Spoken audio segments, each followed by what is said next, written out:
خون در زمین فرو نرفت. روی زمین پخش شد. از زیر هر سنگ جوشید و به راه افتاد. هر کسان را میدید میفهمید جایی بیگناهی را کشتند. دلیل ادامه دادن همون دوتا دلیل اپیزود قبله که اول اون اپیزود راجبش صحبت کردم. یکی این که هر تصمیم بخوایم بگیریم و هر سمت و سوی بخوایم حرکت بکنیم، هرچی ذخیره دانشی و انباشت دانشیمون بیشتر باشه درصد خطامون میاد پایین تر. و همینطور این که خیلی وقتا متون کلاسیک، متون اسطوره‌ای، متون باستانی حرف امروز ما رو بهتر میزنن و حتی امروزمون رو از آینه اون متون بخوایم نگاه بکنیم خیلی بهتر و شفافتر امروزمون رو به خودمون نشون میده. و سراغ متنی هم رفتم که دیدیم یه تیکش رو توی اپیزود قبلی و ادامش رو الان و بعدن توی اپیزود بعدی میبینیم که هرچی من با این متن بیشتر سر و کله میزنم میبینم که مناسب ترین و درخورترین محتواییه که واقعا این روزها میشه بهش پرداخت از خیلی جهات. حالا در طول خوانش لوح 3 و 4 که تو این اپیزود تقدیمتون میکنم میبینیم که چجوری مناسبت پیدا میکنه و معاصریت داره بقولن با امروز و الانمون و این حالی که داریم از سر میگذرونیم. سلام، خیلی خوش اومدین به دنیای فرم و محتوا. من بردیاپور بهرامی هستم و این یک اپیزود دیگه از محفل ققنوسه که تقدیم حضورتون میشه. مجموعه‌ای که درباره اسطوره و تاریخ ادیان صحبت میکنه.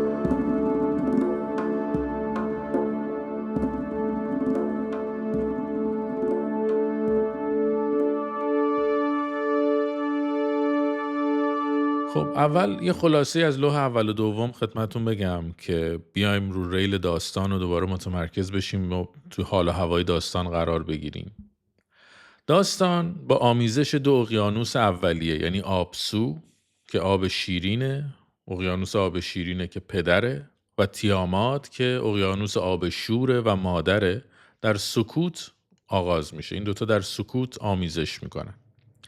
خدایان نسل جدید متولد میشن اما انرژی و سر و صداشون خواب آبسو رو برهم میزنه.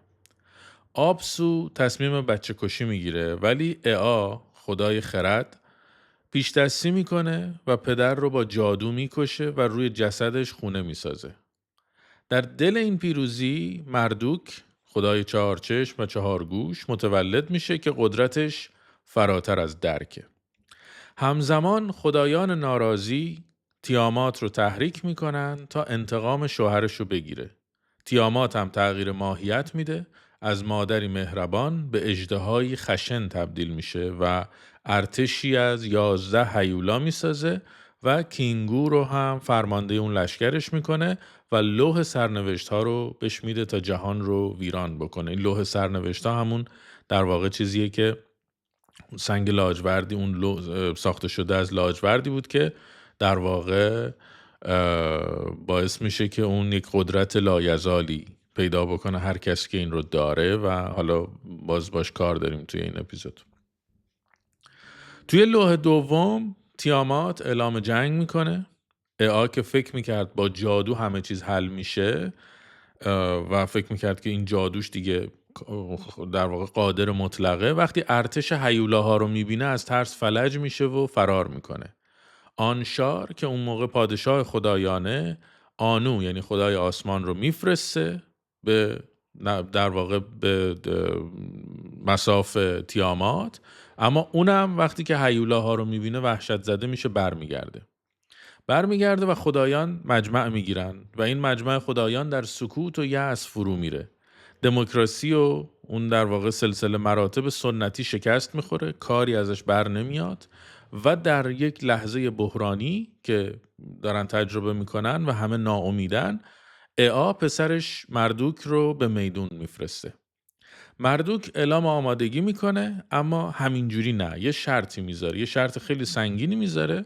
میگه که من شما رو نجات میدم، اما در عوض باید تمام قدرت تصمیم گیری رو برای همیشه به من واگذار کنید و آنشارم چون دیگه هیچ امیدی ندارن و هیچ چاره‌ای ندارن مجبورن قبول بکنن اینو. این خلاصه دوتا لوح قبلی بود که خوندیم. حالا بریم سراغ لوح بعدی. وضعیت چیه؟ وضعیت پس اینه که یه قراردادی، یه اوکی ضمنی داده آنشار بهش، ولی الان باید این انتقال قدرت به صورت قانونی و رسمی اتفاق بیفته. ببینیم چقدر شگفت انگیزه واقعا این بخش ماجرا. آنشار آماده سخن گفتن شد و به کاکا وزیرش این سخنان را گفت. یه اولین تفاوت‌هایی رو که راجبش هم قبلا صحبت کردیم یه مرور بکنم اینجا، اینه که دیگه خدایان بابلی دیگه خودشون بلند نمیشن کارشون رو انجام بدن. شما یادتون میاد از توی اون تیکه‌ای که از آفرینش سومریان داشتیم، هر خدایی میخواست کاری انجام بده خودش بلند میشد میرفت انجام میداد. ولی از اینجا دیگه چون اصلا شکل ماجرا عوض شده، شکل شهر و نظام اداری و بوروکراسی اینا عوض شده، دیگه خدایان هم وزیر دارن و این نشون میده که دیگه سازوکار بوروکراتیک داره منظم پیش میره و دیگه و یه فرایند مقدس سازی هم اینجوری داره اتفاق میفته دیگه. یعنی مثلا پادشاه ها با فاصله‌ای که از مردم میگیرن هم یه تقدس زایی بر خودشون میکنن که دیگه خیلی سخت میشه دیدشون و معمولا در اذهان نیستن. اونا واسه خودشون در یک اندرونی زندگی میکنن و فاصله دارن با مردم عادی و کاراشون هم وزراشون براشون انجام میدن. کاکا وزیری که مرا خوشنود میسازی، بگذار این تو باشی که من به سوی لاهمو و لاهامو روانه میسازم. میخواد بفرسته پیش در واقع جدش. تو میدانی چگونه راه را بیابی، تو میتوانی سخنرانی شیوایی ایراد کنی. خدایان نیاکان مرا به حضور من بفرست، بگذار تمام خدایان را در پیشگاه من حاضر کنند. بگذار گفتگو کنند، در ضیافتی بنشینند، از محصول کشتزار تغذیه کنند یعنی نان، و از تاک بنوشند یعنی شراب بنوشند. بگذار سرنوشت را برای مردوک قهرمانشان تعیین کنند. روانه شو کاکا، در خدمتشان باش، به حضورشان برو، هر آنچه به تو میگویم برایشان تکرار کن. این آنشار پسر شماست که دستور آمدن مرا داده است. نکته اینجا خیلی جالبه که یه اتفاق چیه، میخوان از اون حالت شورایی کلن یه رفرم اساسی، یه تغییر ساختاری میخوان توی در واقع مدار قدرت ایجاد بکنن و این تصمیم رو باید پیران اون در واقع اون نظام پیراشون باید تایید بکنن. یعنی همینجوری بر نمیداره بره واسه خودش این تصمیم رو بگیره، باید اون قدرت تفویض بشه، تصمیم باید جمعی گرفته بشه و اونا امضا بکنن که این رفرم اتفاق بیفته. خب و حالا نکته که جالبه اینجا همینه که این تغییر قدرت حالا میبینیم که چجوری میخواد اینا رو راضی بکنه. میدونه هم که اینا کار سختیه. اول از همه وزیرش رو میفرسته که اینا رو فراخوان بزنه براشون و اینا رو جمع بکنه و راضیش بکنه که بیان، و بعد ببینید میخواد چجوری اینها رو در واقع راضی کنه. بهش میگه اینا رو بگو. این آنشار پسر شماست که دستور آمدن مرا داده است. او مرا واداشته تا فرمان دلش را به تمامی بازگو کنم. بدین مضمون تیامات مادر ما، دوباره تکرار، این خیلی جالبه که دوباره تکرار میکنه همه اون چه که اتفاق افتاده رو. حالا علتش هم بهتون میگم. تیامات مادر ما بر ما خشم گرفته است. او لشکری گرد آورده و وحشیانه خشمگین است. تمام خدایان گرد او جمع شدند، حتی آنانی که شما آفریدید نیز به سوی او رفتند. یعنی با اون بیعت کردند. آنان پیرامونش ازدحام کرده و در کنار تیامات صف کشیدند. خشمگین در حال توطئه، بی آنکه شب و روز برای استراحت دراز بکشند، مشتاق نبرد غرش کنان خروشان لشکری تشکیل دادند تا خصومتها را آغاز کنند. مادر حبور، یعنی همون تیامات، او که همه چیز را شکل می دهد، سلاح‌های شکست ناپذیر بیشمار افزود، مارهای هیولازاد با دندانهای تیز و نیشهای بیرحم. او بدنهایشان را به جای خون از زهر انباشت.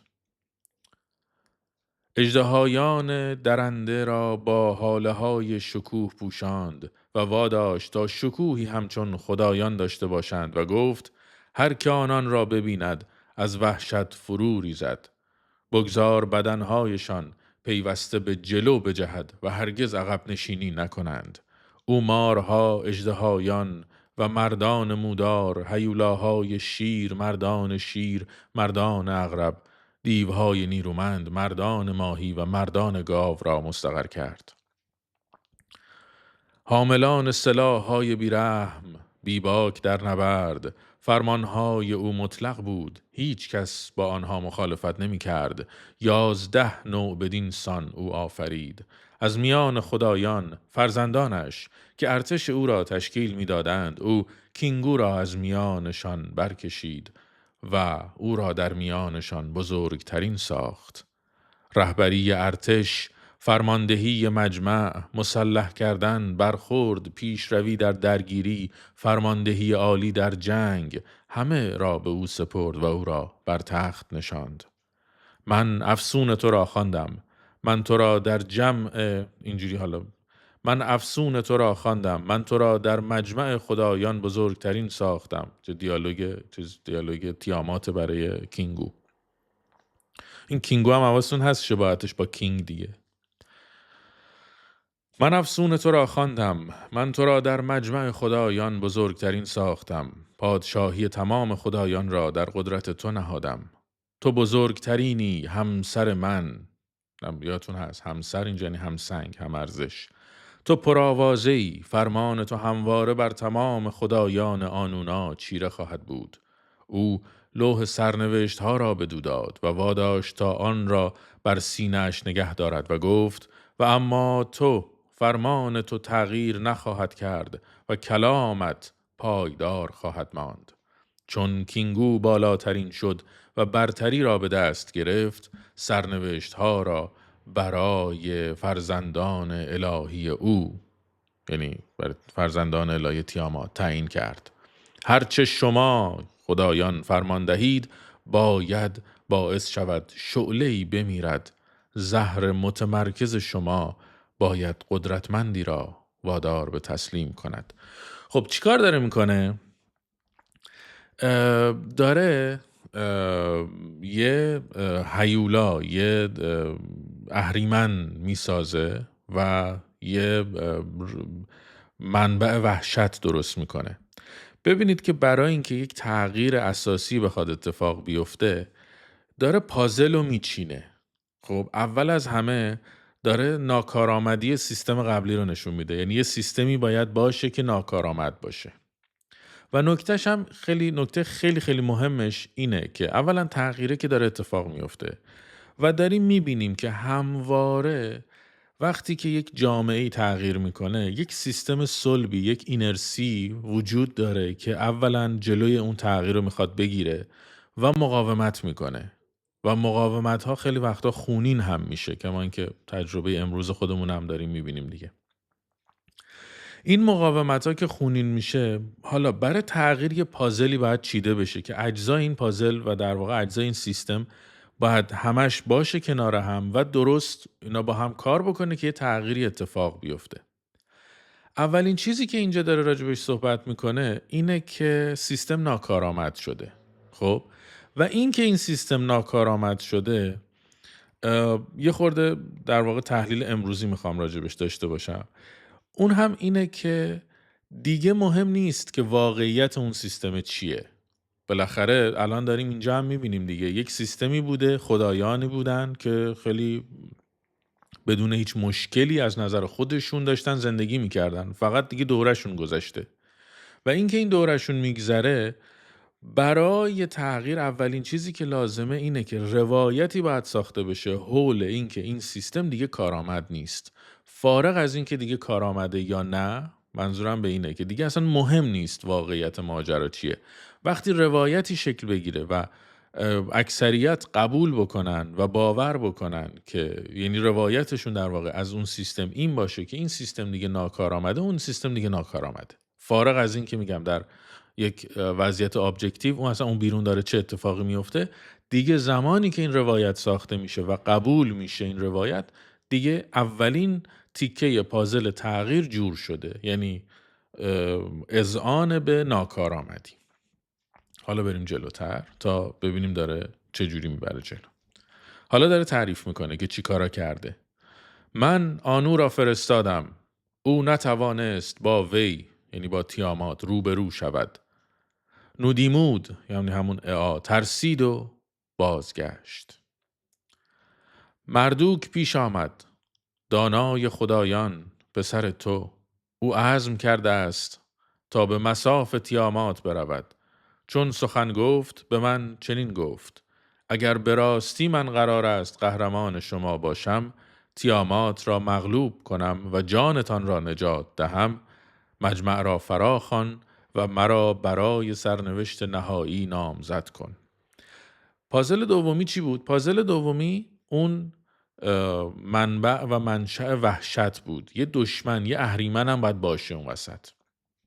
یعنی علاوه بر این که سیستم ناکارآمده، یه چیزی هم باید باشه که اینا رو به هراس بندازه، به هول و ولا بندازه، بترسونه، جامعه رو بترسونه. اون در واقع کسانی که میخوان مجوز تغییر رو صادر بکنن باید بترسن از یه چیزی که ببین با یه دشمن خارجی طرفیم که داره میاد میزنه نابودمون بکنه. باید این رفرم اتفاق بیفته. برای اینکه جلوی اون شر عظیم، اون اهریمن اصلی رو بگیریم، باید این تغییره رو ایجاد بکنی. پس پازل اول، یعنی تیکه اول پازل، روایت ناکارآمدی سیستم، و دومیش دشمنی که قراره بیاد و در واقع همسر یا همسنگ مرگه برای اون داستانی که برای اون کسی که میخواد تصمیم بگیره. و بعد آلترناتیو معرفی میشه، میگه ببینید ولی راهش هست. یه نفری، یعنی مردوک، اومده گفته من این کارو میکنم، من شما رو نجات میدم بدون مشکل، میرم جونتون رو نجات میدم، فقط شرط داره و شرطش هم اینه که همه تصمیم‌ها رو باید به من بسپرید. بگذار هیچ چیز قبلی هم نخوندم. همگی شما با حالتی شادمان در جایگاه مجمع خدایان جای بگیرید. آنگاه که من سخن میگویم، بگذارید من به جای شما سرنوشت ها را تعیین کنم. این خواست مردوکه. بگذار هیچ چیزی که من پدید می آورم دگرگون نشود و نه آنچه میگویم لغو گردد یا تغییر یابد. پس به سرعت نزد من بیایید، بیدرنگ سرنوشت های خود را به او بسپارید. اینجا دیگه برمیگرده دیالوگی که در واقع کاکا داره از قول آنشار میگه. پس به سرعت نزد من بیایید، بیدرنگ سرنوشت های خود را به او بسپارید، بگذارید او برود و با دشمن قدرتمندتان روبرو شود. حالا اینا میخواد بیاد اینا رو جمع بکنه. یه سرنخ هم داد دیگه که توی مهمونی میخواد این کارو بکنه. کاکا رفت و راهش را مستقیم پیش گرفت به سوی لاهمو و لاهمو، خدایان، اجدادش. او به خاک افتاد، سجده کرد. زمین پیش پای آنان را بوسید. او راست ایستاد و به آنان گفت.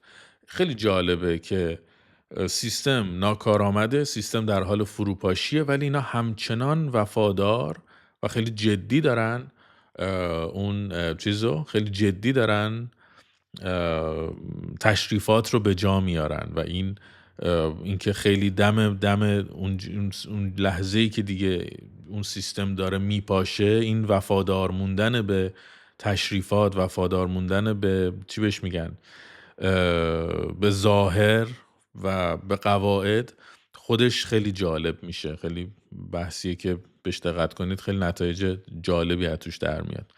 و اینجا هم میگه سیستم ناکارآمده، ولی کاکا وقتی میره باید بره سجدهشو بکنه فلا اینا، بعد حرفشو بزنه. او راست ایستاد و به آنان گفت این آن شار پسر شماست که دستور آمدن مرا داده است. او مرا واداشته تا فرمان ارادش را به تمامی بازگو کنم. تیامات مادر ما بر ما خشم گرفته است. او لشکری گرد آورده و وحشیان خشمگین است. تمام خدایان گرد او جمع شدن. میبینید این تکراره هم برای این که خب وقتی تأکیدش بیشتر میشه، حول اون دشمن، حول اون وحشتی هم که داره میسازه هم بیشتر میشه دیگه. و گفتیم هم که قبلا این متونی هن که توی مراسمی خونده میشن، در نتیجه این دیالوگ ها هم تکرارش باعث یعنی مثلا تکرارش باعث میشه که حفظ کردنش راحت تر بشه و هم کار کردم داره، یعنی بی ربط تکرار نکرده دیگه، دقیقا تکرارش دلیل هم داره. حتی آنانی که شما آفریدید نیز به سوی او رفتند. آنان پیرامونش ازدحام کردند و در کنار تیامات صف کشیدند. خشمگین در حال توطئه بیان که شب و روز برای استراحت دراز بکشند. مشتاق نبرد غرش کنان خروشان لشکری تشکیل دادند تا خصومتها را آغاز کنند. ما در حبور که او همه چیز را شکل می‌دهد، سلاح‌های شکست ناپذیر بیشمار افزود. مارهای هیولا زاد با دندانهای تیز و نیشهای بیرحم. او بدنهایشان را به جای خون از زهر انباشت. که یادتون میاد از اپیزود قبل گفتم که این 11 تا وحشتی که اینا دور هم جمع شده و لشکرش رو تشکیل داده در واقع چیزایی هن که باعث ترس و وحشت دوره همون میان رودان اون دوره است دیگه. ما رو نمیدونم این حیوانای عجیب غریب و اینایی که عقرب و فلان و اینایی که داره میگه، گاو وحشی و اژدهایان درنده را با حاله های شکوه پوشاند و واداشت تا شکوهی همچون خدایان داشته باشند و گفت هر که آنان را ببیند از وحشت فرو ریزد. بگذار بدنهایشان پیوسته به جلو بجهد و هرگز عقب نشینی نکنند. او مارها، اژدهایان و مردان مودار، هیولاهای شیر، مردان عقرب، دیوهای نیرومند، مردان ماهی و مردان گاو را مستقر کرد و حاملان سلاحهای بیرحم بیباک در نبرد. فرمانهای او مطلق بود، هیچ کس با آنها مخالفت نمی کرد. 11 نوع بدینسان او آفرید. از میان خدایان فرزندانش که ارتش او را تشکیل می دادند، او کینگو را از میانشان برکشید. او را در میانشان بزرگترین ساخت. رهبری نیروها، فرماندهی لشکر، مسلح کردن، برخورد، فرمان حمله، استراتژیست ارشد در جنگ، همه را به او سپرد و او را در پست فرماندهی نشاند. من افسونی برای تو خواندم، من تو را در لشکر خدایان بزرگترین ساختم. پادشاهی تمام خدایان را در قدرت تو نهادم. تو بزرگترینی، همسر من، پرآوازه‌ای. فرمان تو همواره بر تمام خدایان آنونا چیره خواهد بود. او لوح سرنوشت را بدو داد و واداشت تا آن را بر سینه‌اش نگه دارد و گفت و اما تو، فرمان تو تغییر نخواهد کرد و کلامت پایدار خواهد ماند. چون کینگو بالاترین شد و برتری را به دست گرفت، سرنوشت ها را برای فرزندان الهی او یعنی تیامات تعیین کرد. هرچه شما فرمان دهید باید باعث شود شعله‌ای بمیرد. زهر متمرکز شما باید قدرتمندی را وادارد به تسلیم. من آنو را فرستادم، او نتوانست با وی روبرو شود. نودیمود ترسید و بازگشت. مردوک پیش آمد، دانای خدایان، پسر تو. او عزم کرده است تا به مصاف تیامات برود. چون سخن گفت به من چنین گفت: اگر به راستی من قرار است قهرمان شما باشم، تیامات را مغلوب کنم و جانتان را نجات دهم، مجمع را فراخوان و مرا برای سرنوشت نهایی نامزد کن. همگی شما با حالتی شادمان در جایگاه مجمع خدایان جای بگیرید. آنگاه که من سخن میگویم بگذارید من به جای شما سرنوشت ها را تعیین کنم. بگذار هیچ چیزی که من پدید می آورم دگرگون نشود و نه آنچه می گویم لغو گردد یا تغییر یابد. پس به سرعت نزد من بیایید، بیدرنگ سرنوشت های خود را به او بسپارید. بگذارید او برود و با دشمن قدرتمندتان روبرو شود. این دیگه حالا تکرار تقریبا تمام میشه. چون لامو و لاهامو این را شنیدند، با صدای بلند فریاد کشیدند. تمام خدایان ایگیگی به تلخی نالیدند. چه اشتباهی رخ داده که او علیه ما اقدام کرده است. ما به ندرت می‌دانیم که تیامات چه می‌خواهد بکند. یه نکته خیلی جالب دیگه که اینجا هست اینه که بیخبری نسل قبل از اتفاقات تازه رو هم داره نشون میده. یعنی سیستمی که دیگه باید عوض بشه یه گسستی از زمانه خودش هم داره اتفاق میفته توش. پس اینم یه پازل دیگه است برای اینکه ما اینا رو بذاریم کنار هم و بفهمیم آها دیگه تغییر باید اتفاق بیفته. یکی یکی این پازل داره تکمیل میشه.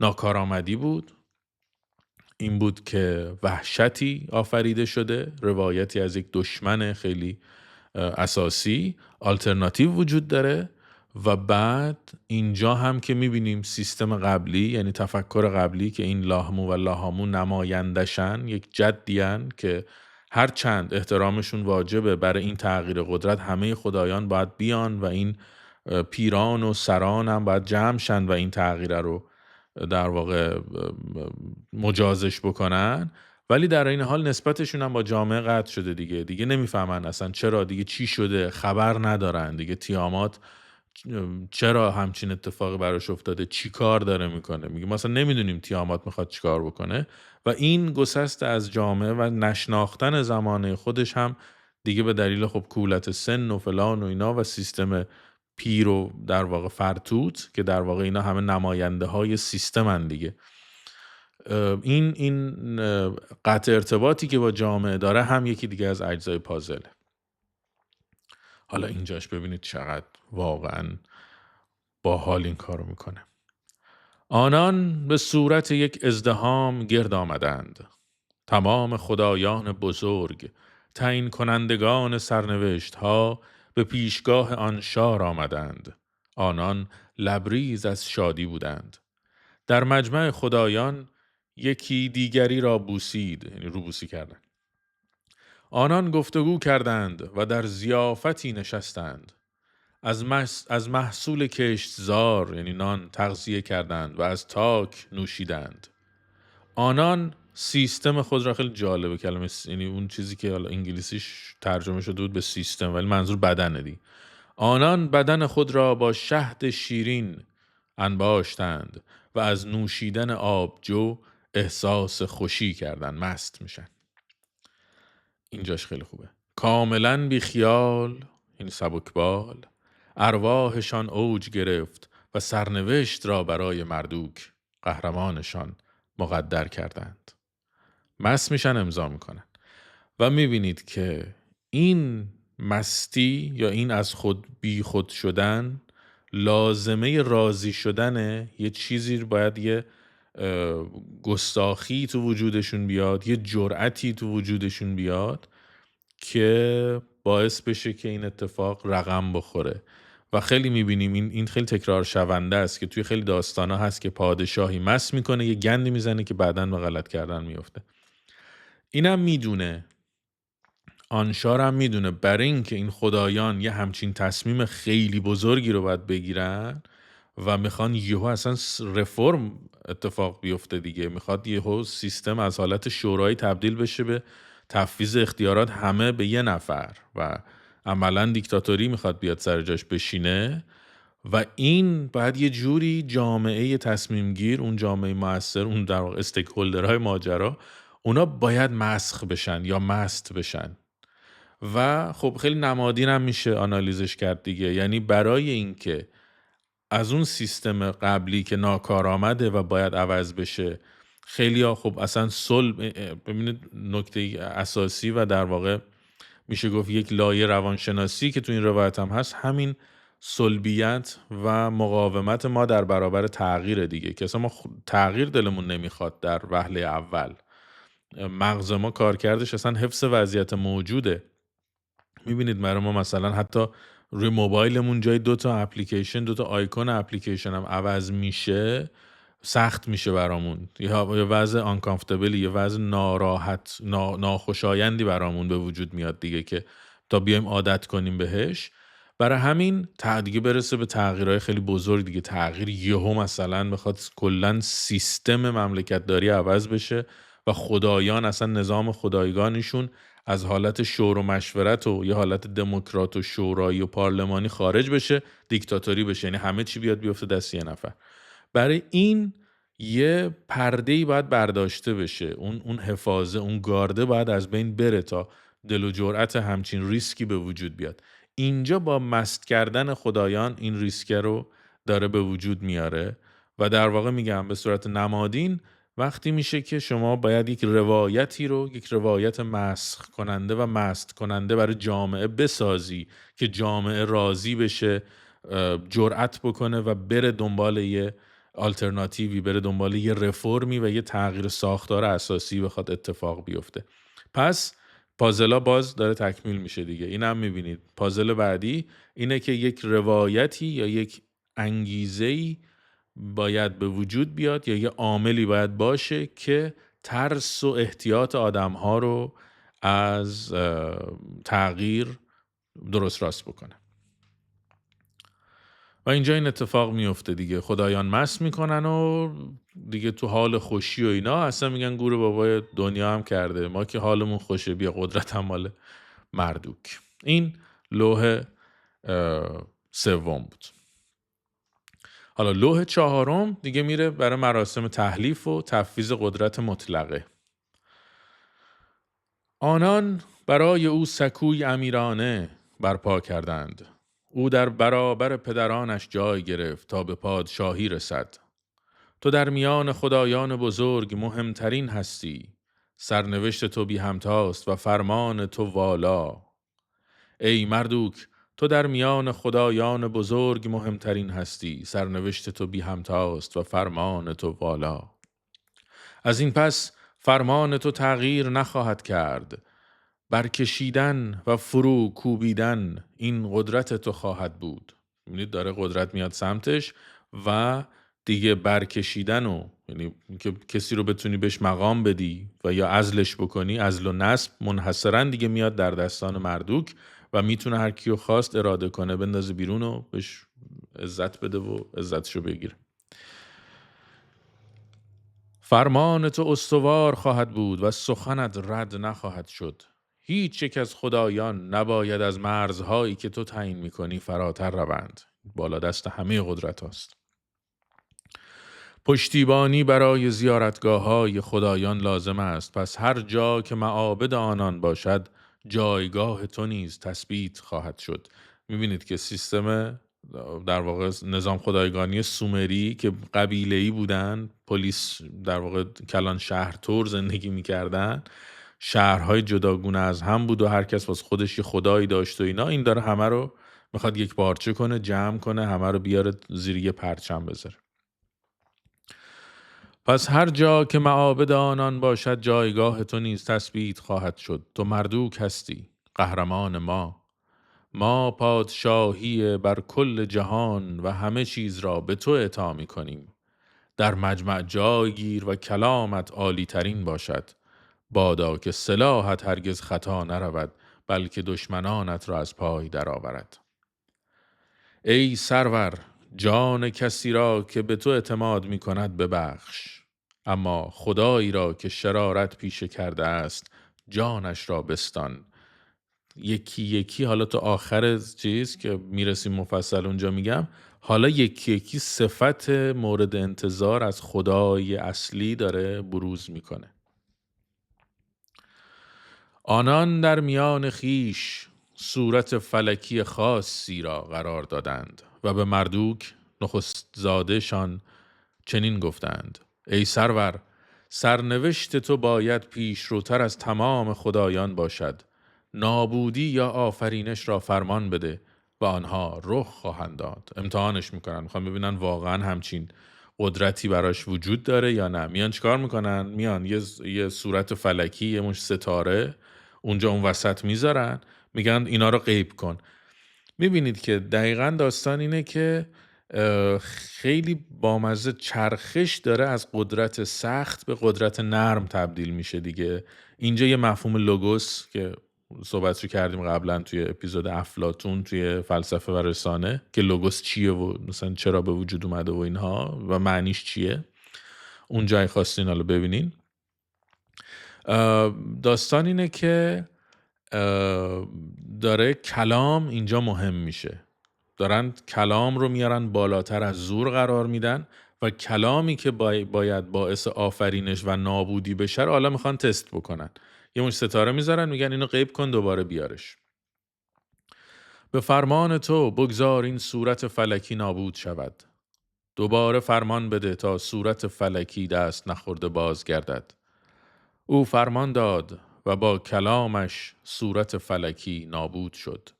او دوباره فرمان داد و صورت فلکی از نو آفریده شد. چون خدایان پدرانش قدرت فرمان او را دیدند، با شادمانی هلهله کردند. مردوک پادشاه است. این جمله معروفیه که مردوک ما شر رو، مردوک پادشاه است.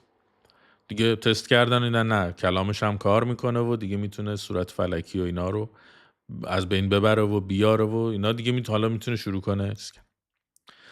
آنان عصای سلطنت، تخت و نشان فرمان روایی را به او بخشیدند.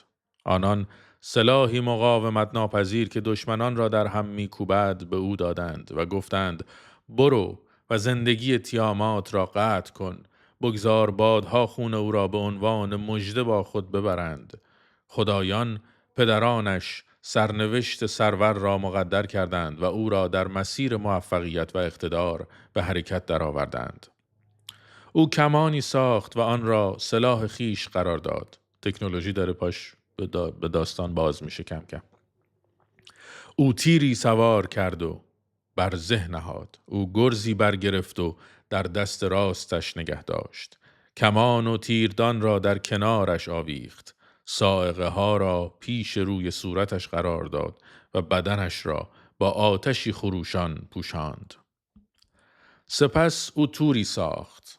حالا تور خیلی جالبه. تور خیلی کارکرد نمادینی داره توی این داستان. داره میره به جنگ تیامات. تیامات آبه و شکل ثابتی نداره. در نتیجه یه سلاحی میخواد که اینو بتونه محدود بکنه.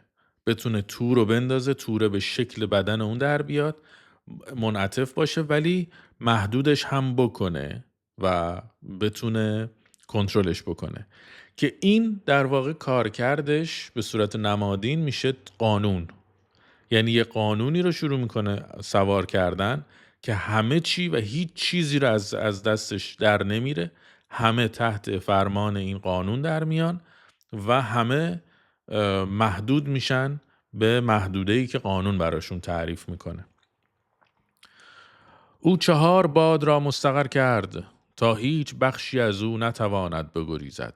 باد جنوب، باد شمال، باد شرق، باد غرب. او تور را در کنارش محکم کرد، هدیه‌ای از پدر بزرگش آنو. او باد شوم، گردباد، طوفان چرخنده، باد 4 گانه، باد 7 گانه، باد ویرانگر و باد وزنده به عقب و جلو را پدید آورد. همون باز یادآوری میکنم که داشتیم اینجا هم توی گیلگمش یه پک 13 تایی از بادهایی بود که گیلگمش ازشون کمک گرفت. او بادهایی را که ساخته بود رها کرد. اینجا ولی پکش 7 تاییه. هر 7 تای آنها را که پشت سرش آماده بودند تا اندرونه تیامات را متلاطم کند. آنگاه سرور طوفان بزرگ را، سلاح عظیمش را بالا برد. او سوار بر عرابه وحشت شد، دیوان طوفان مقاومت ناپذیر. او تیم 4 اسبه را به آن بست و افسارها را در کنارش گره زد، کشنده، بیرحم، در هم کوبنده و پروازگر. لبهایش به عقب برگشته بود.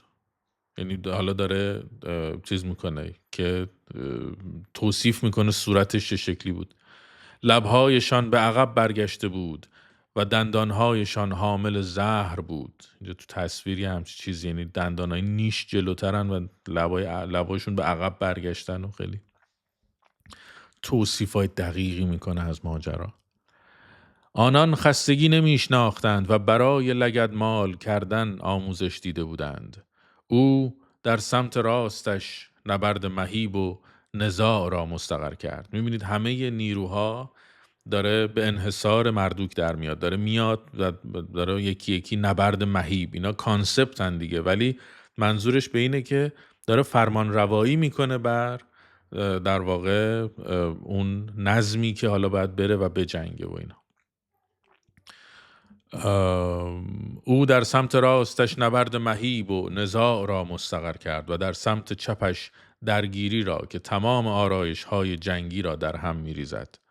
او جامه‌ای زرهی و ترسناک بر تن داشت و سرش با حاله های شکوه هراسانگیز پوشیده شده بود. این حاله های شکوه همون فریزدی هن دیگه. سرور راهش را مستقیم کرد و پیش گرفت.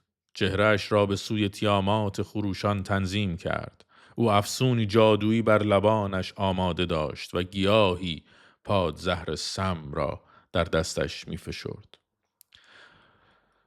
میبینید کم کم تمدن داره شکل میگیره دیگه زیر سایه مردوک. اینجا اون در واقع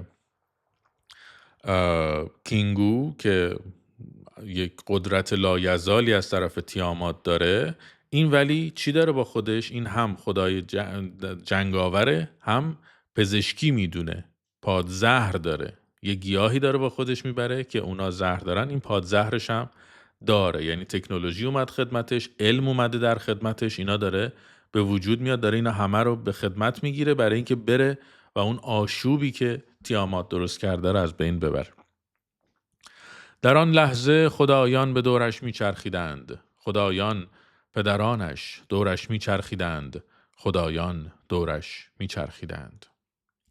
سرور نزدیک شد تا نبرد تیامات را ببیند. او به دنبال استراتژی کینگو همسر تیامات میگشت. چون کینگو نگاه کرد و چشمش به مردوک افتاد، پیشرویش به آشفتگی بدل شد. فکرش پریشان گشت و کارهایش سراسیمه. عجله، میبینید عجله‌ای که داره میکنه. باز یادتون میاد که این مفهوم صبر رو ما توی نبرد گیلگمش و انکیدو با اون گاو آسمانی هم داشتیم که داره بهش میگه که صبر کن، تمرکز کن، صبر و خرد با هم به کار بگیر که کار از دست در نره. و اینجا داره برعکسش رو توصیف میکنه برامون که داره میگه ببین وقتی که کینگو چشش به مردوک میفته هول میشه و کاراشو عجله‌ای انجام میده و همین احتمالاً یکی از پاشنه آشیل توری براش کار میکنه دیگه. و اما خدایان متحدانش که در کنارش میرفتند چون دلاور پیشاهنگ را دیدند دیدگانشان تار شد. دیگه بقیه هم در واقع اومدن و جرأتشون رو پیش مردوک از دست دادن. خب حالا بین اینا یه جنگ کلامی در میگیره. تیامات افسون جادوییش را مستقیم پرتاب کرد. دروغ و کذب را بر لبانش آماده داشت. میبینید دروغ و کذب داره به عنوان تیرهای اسلحه ساید دارک بازی شناخته میشه. سرور خدایان علیه تو برمیخیزند. آنان آنجا که هستند گرد آمدند، اما آیا آنان در طرف تو هستند؟ داره تیکه میندازه، داره تفرقه افکنی میکنه. سرور طوفان بزرگ سلاح عظیمش را بالا برد و به تیامات که تظاهر به آشتی میکرد این پیام را فرستاد. چرا در ظاهر وانمود به رفتاری دوستانه میکنی در حالی که قلبت نقشه حمله تمام عیار میکشد؟ فرزندان فریاد کشیدند، آنان بر والدینشان سنگین بودند، اما تو مادر خودشان تمام احساسات طبیعی مادری را نادیده گرفتی. میگه اونا حالا کار بدی کردن، سر بزرگترشون داد زدن، بهشون ظلم کردن، ولی تو دیگه اصلا دیگه از حالت مادری خارج شدی. تو کینگو را نامزدی کردی تا همسر تو باشد، اگرچه او حقی نداشت. تو او را به عنوان رئیس خدایان گماشتی. تو اعمال شرورانه علیه آن شار فرمان روای خدایان قصد کردی و شرارتت را علیه خدایان پدران من مرتکب شدی. اگرچه نیروی اصلیت سفارایی کرده است، اگرچه این سلاح‌هایت آماده‌اند، جلو بیا، بیا من و تو در نبرد تن به تن روبرو شویم. دیگه این اژدها شده دیگه، یعنی انسان و مادری بدون احساسات مادریش تبدیل به اژدها میشه. و نکته‌ای هم که داره اینجا خیلی چیز جالبی که هست اینه که به صرف این که از قبل مأموریت داره که بیاد اینو بزنه نابود کنه، همینجوری نمیاد اینو بزنه و نابود کنه و بره پی کارش. میاد تفهیم اتهامش هم میکنه، یعنی جرمش هم بهش میگه تو به این خاطره که من الان اومدم جلوت وایسادم و تو باید مجازات بشی. یعنی در واقع دستگاه قضا داره اونجا میچینه. میبینید یعنی پازلای یه تمدن رو هم یکی یکی به صورت نمادین اینجا داریم میبینیم که چجوری به وجود میاد دیگه، که مثلا پزشکی اومد، سلاح سازی اومد، تکنولوژی اومد، الان هم اینجا دستگاه قضا داره میاد. چون تیامات این را شنید از خود بی خود شد، او به یک دیوانه بدل گشت. تیامات با صدایی بلند در اوج خشم جیغ کشید، پیکرش سراسر لرزید تا پایین روی زمین. او وردی می‌خواند، افسونش را پرتاب می‌کرد، در حالی که خدایان نبرد تیغ‌هایشان را تیز می‌کردند. تیامات و مردوک دانای خدایان به هم نزدیک شدند، در نبرد تن به تن قفل شدند و برای درگیری به هم پیوستند. سرور تورش را گسترد و او را احاطه کرد. باد شوم را که پشت سرش نگه داشته بود در صورت او رها کرد. تیامات دهانش را گشود تا او را ببلعد. مردوک باد شوم را به اندرون راند تا او نتواند لبانش را ببندد. بادهای خروشان شکمش را باد کردند، اندرونش گرفت، یعنی مسدود شد و دهانش باز ماند. باز ماند. او تیری رها کرد، یعنی مردوک. تیر شکمش را پاره کرد، اندرونش را برید و قلبش را شکافت. او وی را مغلوب کرد و جانش را گرفت. لاشه‌اش را بر زمین کوبید و بر روی آن ایستاد.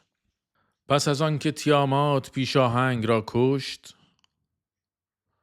نباید برعکس باشه، ببخشید. پس از آن که پیشاهنگ تیامات را کشت، نیروهایش پراکنده شدند و لشکرش متلاشی گشت.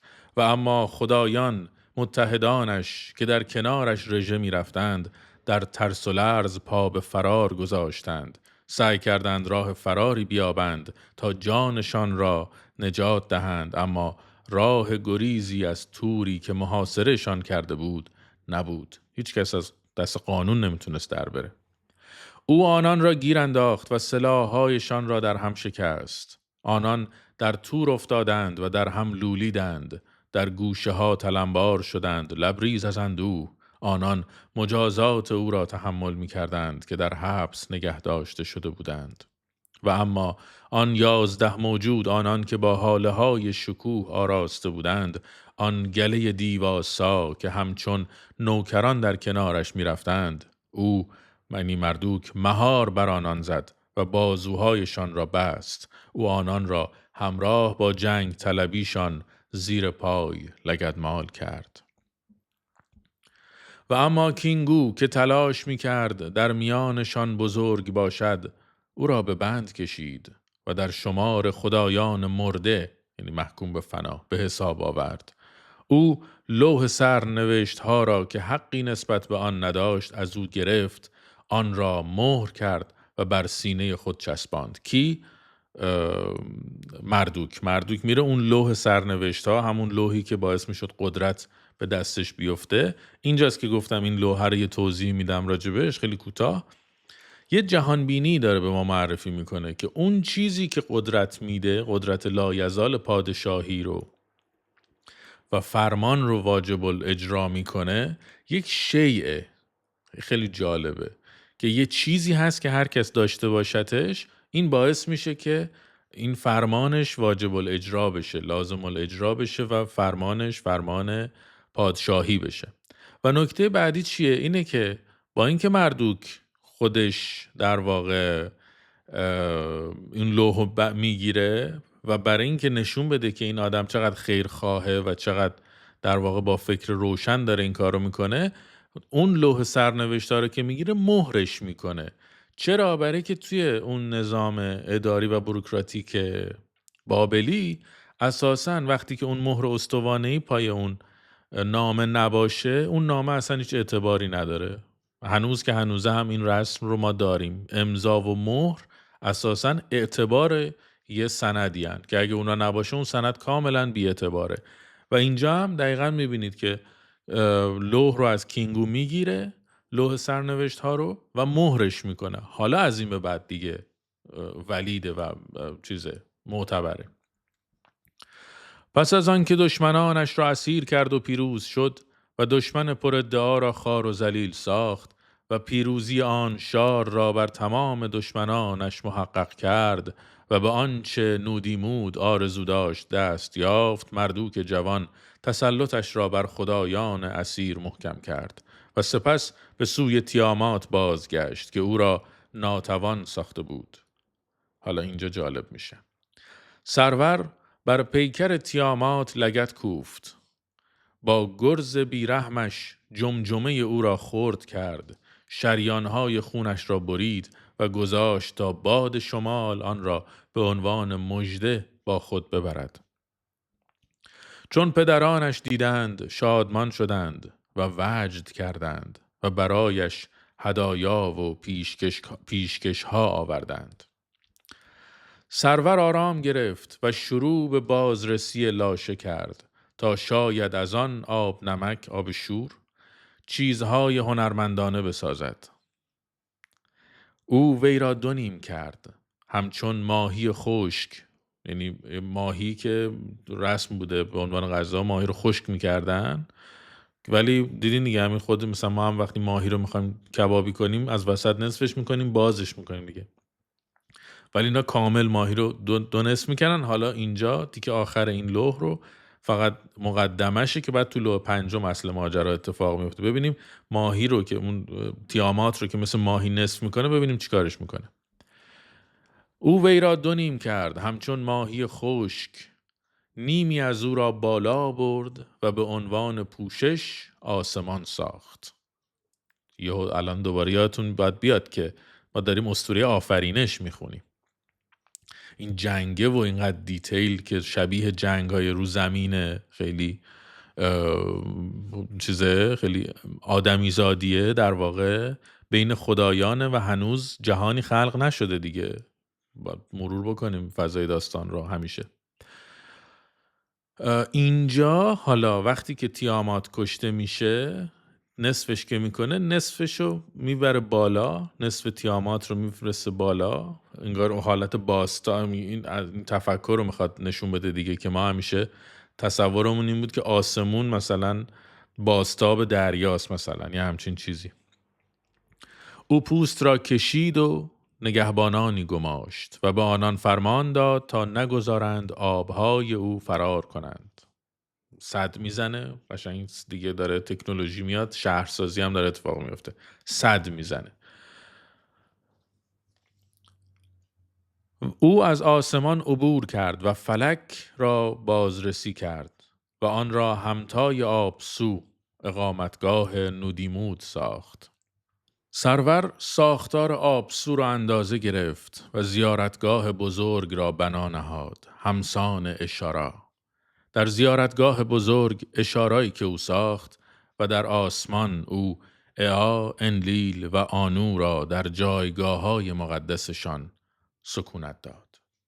این پایان لوح چهارم. توضیحات این تیکه رو چون خیلی در پیوند هست با ابتدای لوح پنجم و ادامه ماجرای آفرینش میذارم برای اپیزود بعدی که خب میبینیم اونجا که این اعا، انلیل، آنویی که اینجا داره تو آسمان بنا میکنه عملا داره بیس فکری نجوم بابلی رو هم به ما میگه. اما اینجا میخوام یه نکته دیگه ای رو خدمتون بگم.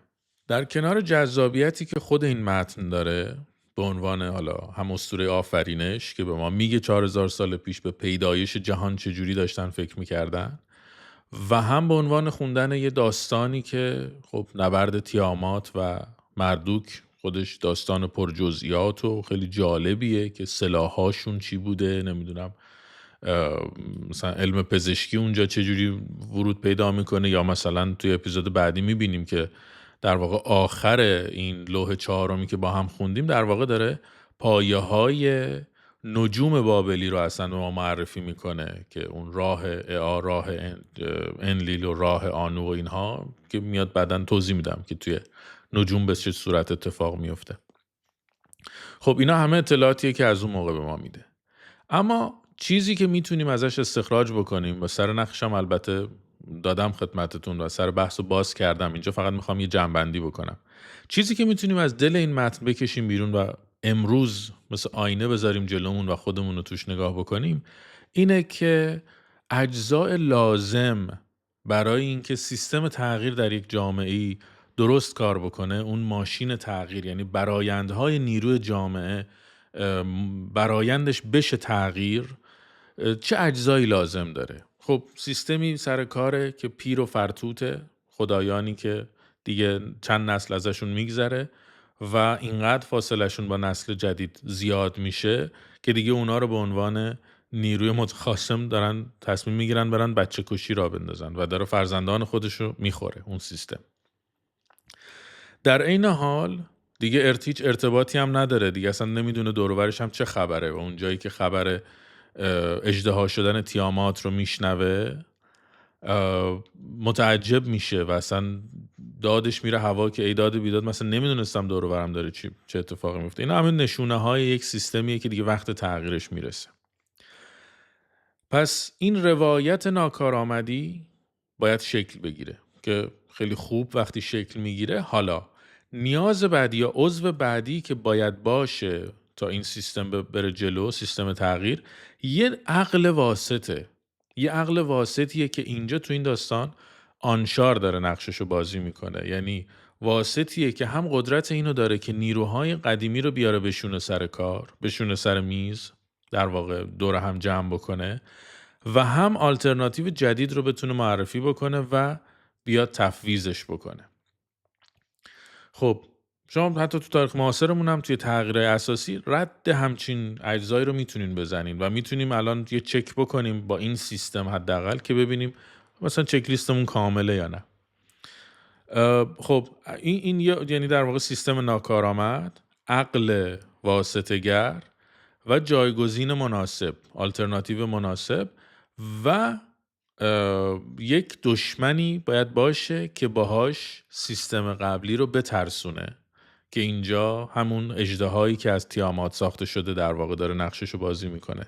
پس یه دشمن مهیبی نیاز داریم که بتونه اون در واقع فورس و اجبار تغییر رو بتونه به سیستم حقنه بکنه. خب اینم یه داستانی که اصلا داستانیه که آقا این هیولا باید ساخته بشه در کنار سیستم که بره به سمت تغییر. چیز دیگه‌ای که باید اتفاق بیفته اینه که قدیمی ها یا سیستمی که سر کاره باید به این تغییر یه جایی تن بده. ولی یه عاملی میخواد که اینجا در واقع توی داستان با مستی این اتفاق میفته. یه مستی باید اتفاق بیفته که اجزایی که دارن به سمت تغییر میرن جسارت و جرأت تغییر رو پیدا بکنن و ریسک پذیریشون بره بالا که این اتفاق باید به یه طریقی بیفته. حالا اینجا نمادین شراب و اینها رو داره استفاده میکنه، شراب آبجو رو داره استفاده میکنه، ولی خب میدونیم که جسارت تغییر باید در دل جامعه باشه برای تغییر. و بعدتر اون نیروی آلترناتیو باید بتونه انحصار اعمال خشونت رو در دست بگیره و کنترل بکنه، وگرنه کار از خرک در میره. اینجا کاری که داره میکنه در واقع مردوک بعد از اینکه قدرت مطلق رو میگیره دستش، شروع میکنه تمام پراکندگی هایی که در خدایان نظام خدایگانی سومری وجود داشت رو داره از بین میبره و در ادامه میبینیم چجوری این کار میکنه و میاد همه رو سیستم رو یک پارچه میکنه. و نکته بعدی که میخوام بگم خیلی با احتیاط، اون هم اینه که احتیاطش از این جهته که مطمئن باشید منظورم اصلا این نیست که بخوام به سمت انفعال ببرم ماجرا رو یا اینکه بگم مثلا تغییر یا تلاشی که ما داریم برای تغییر میکنیم بیفایده است و بی ثمره. نه، اتفاقا میخوام این مسیر رو با اینکه توجهتون رو به یک الگویی که از دل این متنها در میاد و میتونیم تا امروز ردشو بزنیم، وقتی این الگو رو ببینیم و ببینیم که از 4000 سال پیش تا الان اساساً مشغول کارهای مشابهی هستیم دیگه، یا انحصار قدرت دست یه گروهیه